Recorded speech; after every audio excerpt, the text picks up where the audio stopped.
Hi friends, இன்றைக்கி நம்ம கோதுமை மாவு வச்சு சாஃப்டான சப்பாத்தி வித்தியாசமான முறையில் செய்ய போகிறோம். இதுக்கு சைடிஷ்டாக ஒரு கிரேவியும் செய்ய போகிறோம். இப்போ இதை எப்படி செய்கிறதுன்னு பார்க்கலாம் வாங்க. இப்போ தான் நம்ம சேனலை முதல் முறையாக பார்க்குறீங்கன்னா சப்ஸ்கிரைப் பண்ணிக்கோங்க. இப்போ உங்கள் வீடியோக்குள்ளே போகலாம். இதுக்கு ஒரு பாத்திரத்தில் நான் 200 கிராம் அளவுக்கு கோதுமை மாவு எடுத்துட்டு இதுக்கு தேவையான அளவு உப்பு போட்டு நல்லா கலந்து விட்டுக்கலாம். இது நல்லா கலந்து விட்டுட்டு இதுக்கு ஒரு 2 ஸ்பூன் அளவுக்கு எண்ணெய் சேர்த்திக்க போகிறோம். மாவு பிசைஞ்சொட்டி நம்ம எண்ணெய் தடைய வைக்க வேண்டாம். இந்த மாதிரி எண்ணெய் ஊற்றி மாவு பிசைஞ்சிட்டோன்னா அப்படி நம்ம எண்ணெய் மேலே தடவாமையே வச்சுக்கலாம். மேலே காயாமல் இருக்கும் மாவு. இது நல்லா கலந்து விட்டாச்சு. இதுக்கு நான் தண்ணி வெது வெதுப்பாக சேர்த்திக்க போகிறேன்.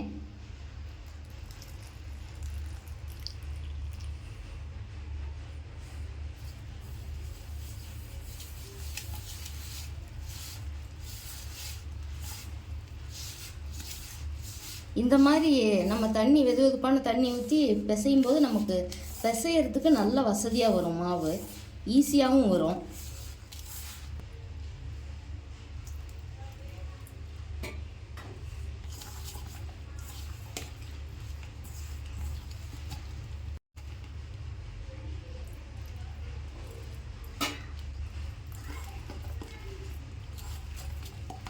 ரொம்ப தண்ணி ஊற்றிட வேண்டாம். மாவு நல்லா பிசைஞ்சாச்சு. இப்போ இது கொஞ்ச நேரம் மூடி வச்சிடலாம். இதுக்கு சைடிஷ்டுக்காக நான் ஒரு உருளைக்கிழங்கு, ஒரு குடமிளகா, ஒரு கேரட் எல்லாமே சின்ன சின்னதாக எடுத்திருக்கேன். ஒரு பெரிய வெங்காயம் நீள்வாக்கில் கட் பண்ணி எடுத்திருக்கேன். மீடியம் சைஸ் தக்காளி ஒன்று, கருவேப்பிலை. இப்போ இதை எப்படி செய்யுதுன்னு பார்க்கலாம். ஒரு பாத்திரத்தில் 2 ஸ்பூன் எண்ணெய் விட்டு எண்ணெய் காஞ்சதும் கொஞ்சமாக சோம்பு ஒரு 1/4 டீஸ்பூன் அளவுக்கு சேர்த்து சோம்பு பொரிஞ்சிருச்சு. பெரிய வெங்காயம் நீள்வாக்கில் கட் பண்ணி வச்சுருக்கேன். அதை இதோட சேர்த்துக்கலாம். வெங்காயத்தை சேர்த்துக்கிட்டு இப்படி கருவேப்பிலை அழகு சேர்த்து கலந்து விட்டுக்கலாம்.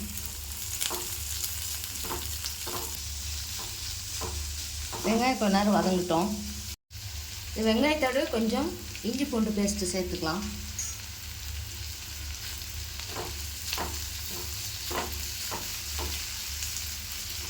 இந்த இஞ்சி பூண்டு பேஸ்ட்டு, வெங்காயம் இதெல்லாம் நல்லா வதங்கி வரட்டும். பச்சை வாசம் போகிற அளவுக்கு வதங்கட்டும்.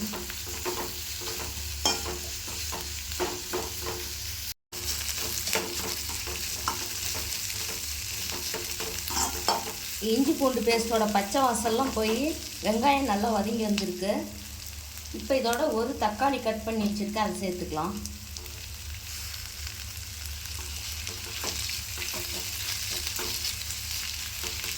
இது தக்காளியெலாம் நல்லா சுருள வேகணும்.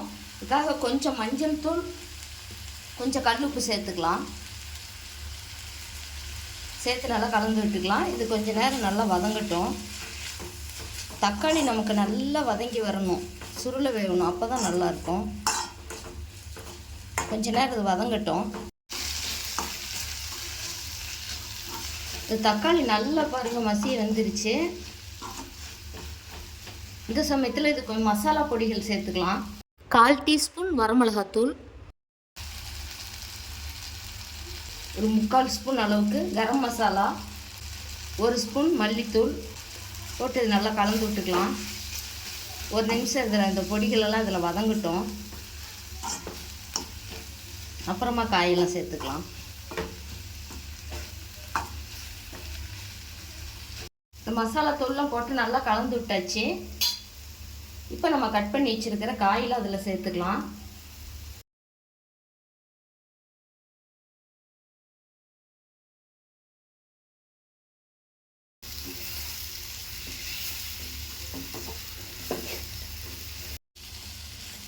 இந்த காயெல்லாம் சேர்த்து நல்லா கலந்து விட்டாச்சு.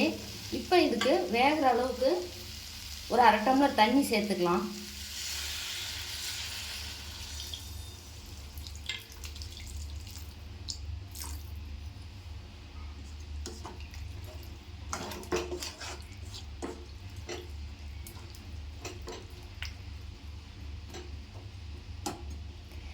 இந்த சமயத்தில் இதுக்கு உப்பு கொஞ்சம் போட்டுக்கலாம். நம்ம வெங்காயம் வதங்கிறதுக்கு தான் உப்பு போட்டோம். இப்போ கொஞ்சம் உப்பு சேர்த்துக்கலாம்.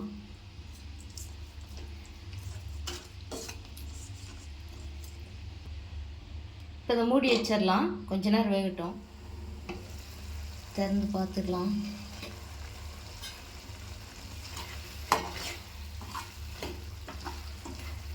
தண்ணியெலாம் ட்ரை ஆகி ஓரளவுக்கு காய்கள்லாம் வெந்து வந்திருக்கு.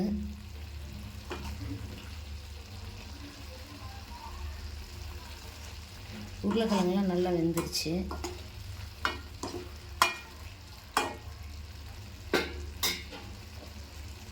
இன்னும் கொஞ்ச நேரம் இருக்கட்டும். இப்போ மாவு பார்க்கலாம்.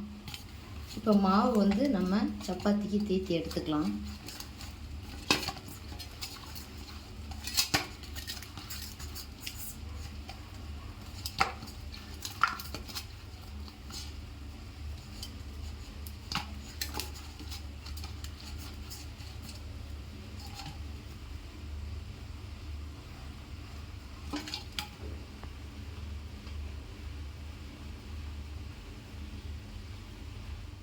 பூரிக்கட்டையில் கொஞ்சமாக மாவு தூவிக்கலாம். தூவிட்டு நம்ம இந்த உருண்டையை வச்சு இதில் தீத்திக்கலாம்.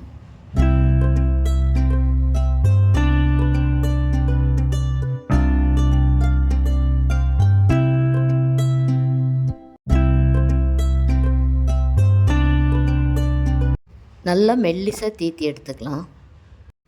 பாருங்கள், நல்லா மெல்லிசாக தீத்தி எடுத்தாச்சு. இப்போ இதுக்கு கொஞ்சமாக மேலே எண்ணெய் விட்டு இந்த மாதிரி தடவிக்கலாம். நீங்கள் ப்ரஷ் மாதிரி இருந்தால் அதில் வந்து இந்த மாதிரி எண்ணெய் தொட்டு நல்லா தடவிக்கலாம். நான் அந்த ஸ்பூன்லேயே தீத்தி நான் விரலில் வந்து நல்லா தீத்தி விட்டு சமப்படுத்திக்கிறேன். நீங்கள் ப்ரஷ்ஷில் இருந்தால் அந்த மாதிரி நல்லா சமப்படுத்திக்கலாம். இப்போ எண்ணெய் தடவியாச்சு.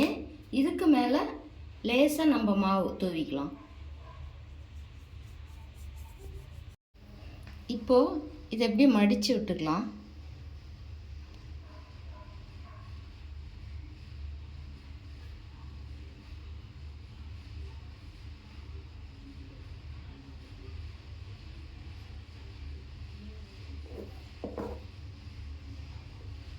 மடித்து விட்டுட்டு இதை அப்படியே ரோலாக சுற்றிக்கலாம்.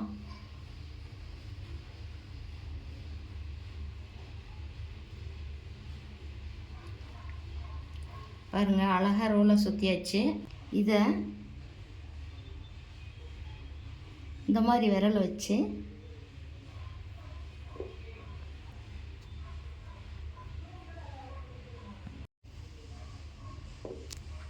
இப்போ மடக்கியாச்சு. இது கட்டிங் போட்டுக்கலாம்.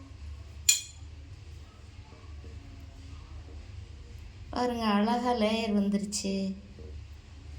இதை இப்படியே வச்சு நம்ம தீத்திக்கலாம்.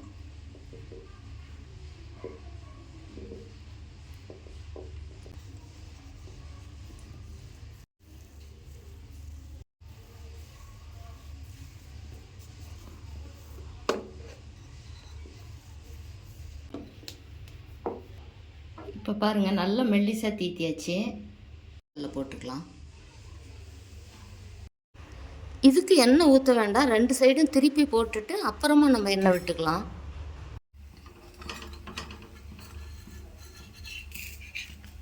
இப்போ திருப்பி போட்டாச்சு. திருப்பி போட்டுட்டு எண்ணெய் கொஞ்சம் விட்டுக்கலாம்.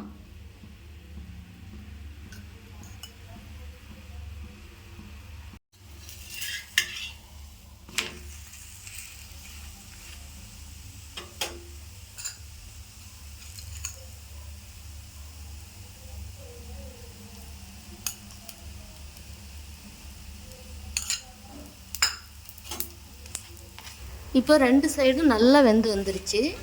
இப்போ நம்ம எடுத்துக்கலாம்.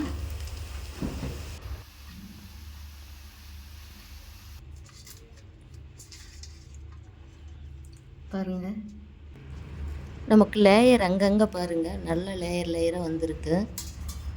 இது சாப்பிட்றதுக்கு ரொம்ப நம்ம சப்பாத்தி சாப்பிட்ற மாதிரி ஒரு ஃபீலிங் இருக்காது. பரோட்டா சாப்பிட்ற மாதிரி. சின்ன குழந்தைங்களுக்கு கூட இந்த மாதிரி செஞ்சு கொடுத்தீங்கன்னா விரும்பி சாப்பிடுவாங்க. இப்போது இந்த கிரேவி பார்க்கலாம்.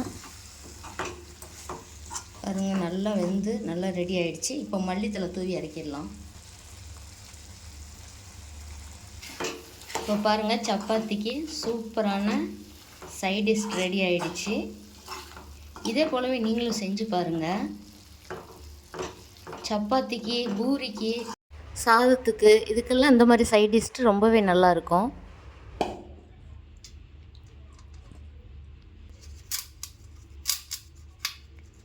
வீட்டில் குழந்தைங்க பரோட்டா கேட்கும் பொழுது இந்த மாதிரி நம்மளே இந்த மாதிரி லேயர் மாதிரி மாவு ரெடி பண்ணி தீத்தி நம்ம போட்டு கொடுக்கும் பொழுது குழந்தைங்க இதை விரும்பி சாப்பிடுவாங்க. இதே போலவே நீங்களும் ட்ரை பண்ணி பாருங்கள். நான் சொன்ன இந்த டிப்ஸை நீங்களும் ஃபாலோ பண்ணி மாவு பிசைஞ்சு சப்பாத்தி போட்டு பாருங்கள். ரொம்பவே சாஃப்டாக இருக்கும், வித்தியாசமாக இருக்கும், டேஸ்ட் ரொம்ப நல்லாயிருக்கும். இதே மாதிரி நீங்களும் ட்ரை பண்ணி பார்த்துட்டு உங்களுடைய கருத்துக்களை கமெண்ட் பாக்ஸில் சொல்லுங்கள். இந்த வீடியோ பிடிச்சிருந்தால் லைக் பண்ணி ஷேர் பண்ணுங்கள், சப்ஸ்கிரைப் பண்ணுங்கள். தேங்க்யூ.